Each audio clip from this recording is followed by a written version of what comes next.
Let's start with user protection. One of my favorites, right? Now, ZTNA gets you access to private apps, your VPN to traditional SaaS to SaaS direct to internet apps, right? Pretty simple. 4 separate programs, depending on what you're trying to do. I have to think, right? And I would rather not think, right? An analogy that we use here at Cisco is imagining before, all you want is a simple glass of water, and you want to be able to choose the type of piping that you're going to get your water. Do I want that water out of a copper pipe or a PEX pipe or a PVC pipe or what other type of materials out there? No, you literally just want to turn on the faucet and you want water. It's that simple, right?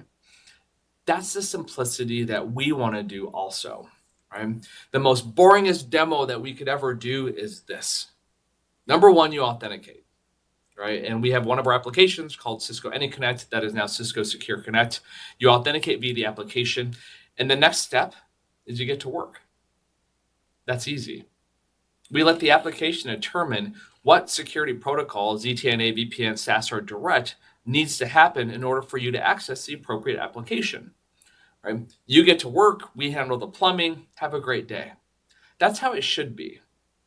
Instead of making the end user determine like, hey, do I need a VPN for this? Or can I just go directly to it or whatever? And I'll be honest, like, me working at Cisco, I haven't VPN'd into my infrastructure for a long time, right? Because we already, quote unquote, eat our own dog food with this. I'm able to access any application out there, whether it's private, traditional, SaaS, or internet, just based on logging in, right?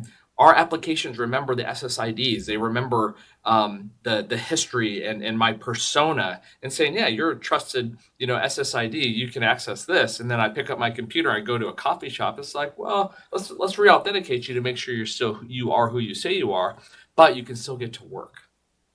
That's how it should be. It should be that simple.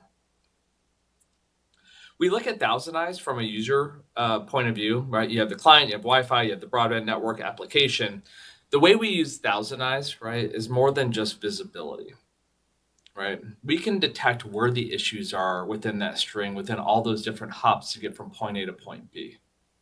Now, when I was a reseller working on the partner side, ThousandEyes was a new acquisition, and I'm like, okay, cool, you can monitor stuff across the network. Right? Yeah, but we can also monitor and detect issues within your environment, right? So that we can act on it, right? Remember the challenge before of understanding what's broke, is it real, is it not? That's what ThousandEyes does for us. And it's part of that user protection suite, right? So regardless of where your clients are, where your end users are, regardless of where those applications live, not only do you have to have the ability to see everything everywhere, again, you have to have the ability to protect everything everywhere.